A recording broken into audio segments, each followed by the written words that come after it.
Uma revelação surpreendente foi feita por ninguém menos que o bilionário Elon Musk. O empreendedor visionário acaba de confirmar algo que certamente vai te deixar intrigado. Junte-se a nós enquanto exploramos este vídeo revelador para entender o que ele tem a dizer sobre o arrebatamento e por que isso pode ocorrer em um futuro próximo.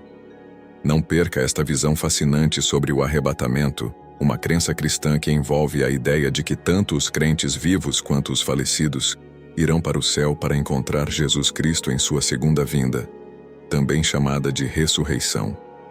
A ideia do arrebatamento está relacionada à esperança de que Jesus retornará para salvar todos os membros da igreja.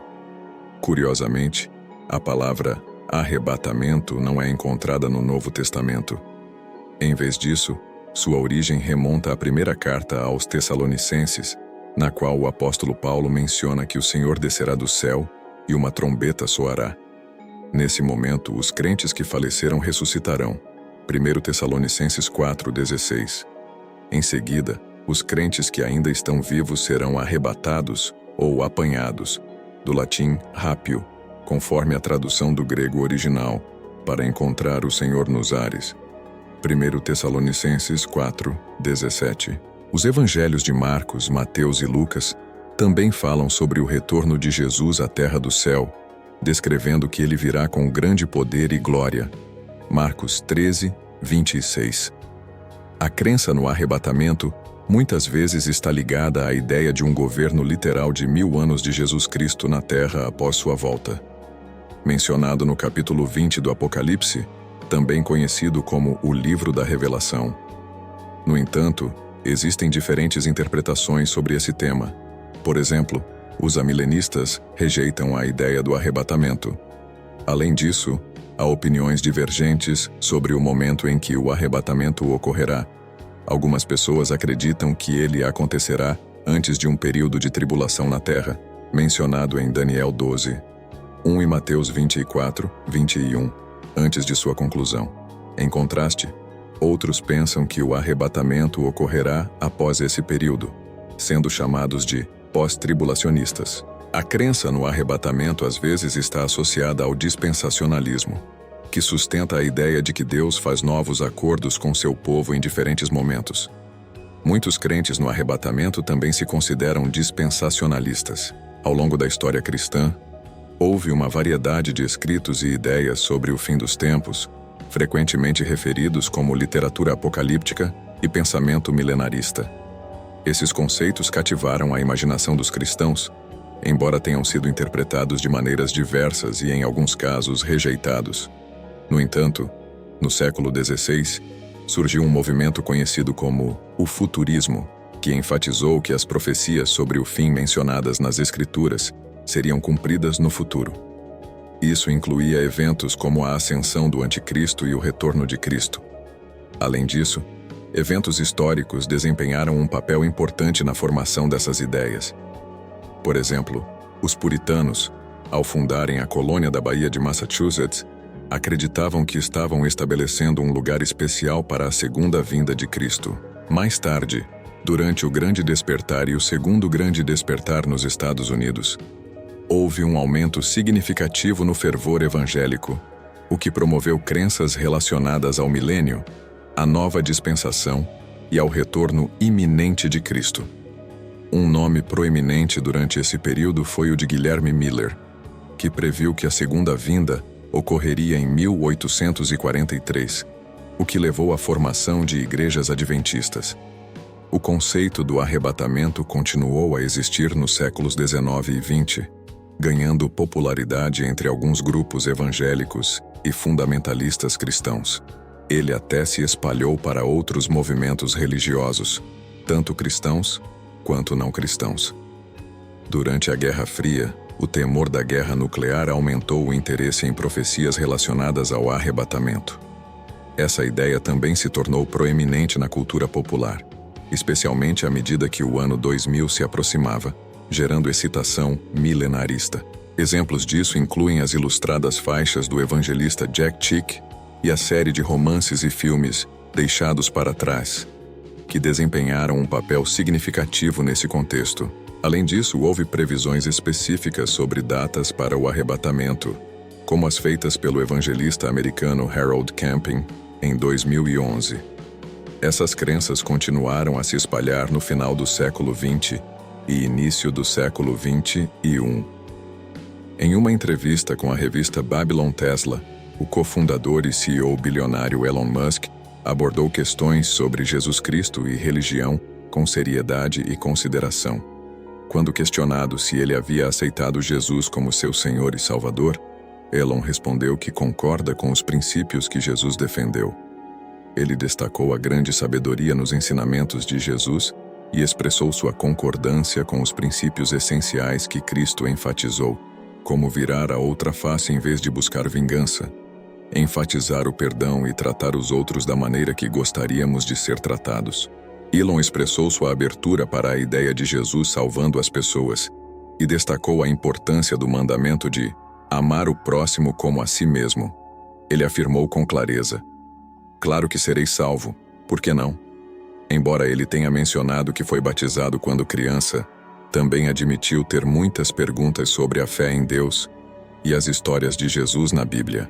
Embora não seja profundamente religioso, Elon mencionou que ora por essa oportunidade de compreender melhor esse tópico.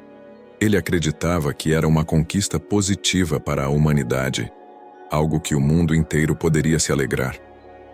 Ele via isso como uma realização da humanidade, especialmente em tempos em que as boas notícias eram escassas.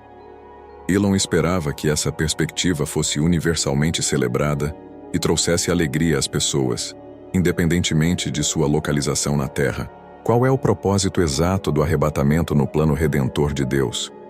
O plano divino tem como objetivo corrigir o que foi danificado pelas ações de Adão e restaurar a ordem adequada na criação, por meio da humanidade que está unida a ele. A ressurreição dos crentes desempenha um papel importante nessa restauração, como mencionado em Romanos 8, 18, 23. O arrebatamento faz parte desse processo de restauração. No entanto, a questão crucial é quando o arrebatamento ocorrerá em relação à tribulação. Este é um tema amplamente debatido entre os cristãos e tem sido motivo de controvérsia ao longo do tempo. Ao longo da história, embora não saibamos o momento exato da volta de Jesus, a Bíblia apresenta 3 principais possibilidades. A primeira delas é a visão pré-tribulação, que sugere que o arrebatamento ocorrerá antes do início do período de tribulação de 7 anos.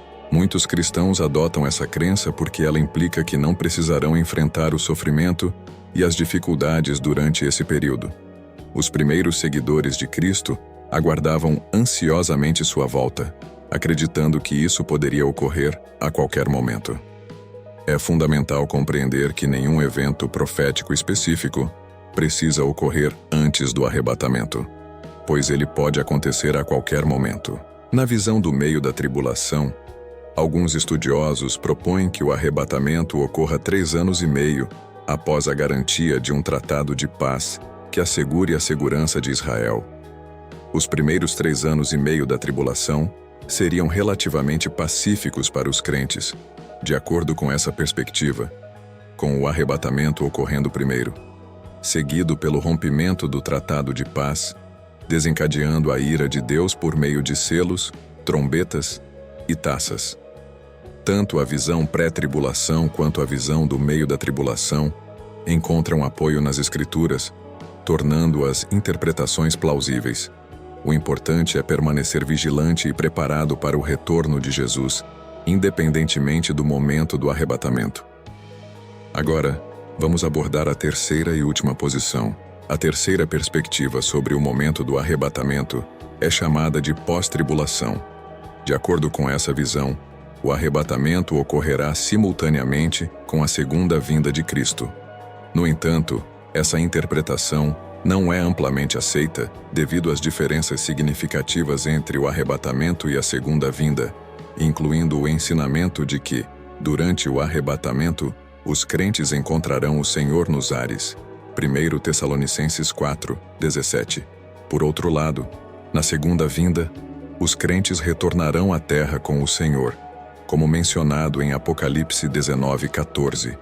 Além disso, a segunda vinda ocorre após a grande e terrível tribulação, conforme descrito em Apocalipse 6:19. No entanto, o arrebatamento acontece antes do início da tribulação, como indicado em 1 Tessalonicenses 5:9, Apocalipse 3:10. O arrebatamento é uma missão de resgate que leva os crentes da terra, conforme mencionado em 1 Tessalonicenses 4:13, 17 e 1 Tessalonicenses 5:9. Em contraste, a segunda vinda envolve a remoção dos incrédulos como um ato de julgamento, conforme descrito em Mateus 24:40, 41. Além disso, o arrebatamento será um evento secreto e instantâneo, de acordo com 1 Coríntios 15, 50, 54. Por outro lado, a segunda vinda de Cristo será visível para todos, como afirmado em Apocalipse 1:7 e Mateus 24, 29 e 30. Finalmente, a segunda vinda de Cristo ocorrerá somente após certos outros eventos no fim dos tempos, conforme mencionado em 2 Tessalonicenses 2:4, Mateus 24, 15, 30 e Apocalipse 6:18. No entanto, o arrebatamento pode acontecer a qualquer momento, sendo iminente, como destacado em Tito 2:13, 1 Tessalonicenses 4:13 e 18 e 1 Coríntios 15, 50, 54. Portanto, o arrebatamento está próximo. Em última análise, a compreensão completa do arrebatamento pode permanecer um mistério. Mas a fé e a esperança no retorno de Cristo unem os cristãos em sua antecipação do cumprimento das promessas divinas. O importante é manter os corações e mentes abertos para a mensagem de amor e salvação de Jesus e viver de acordo com esses princípios, independentemente de quando ou como o arrebatamento ocorrerá.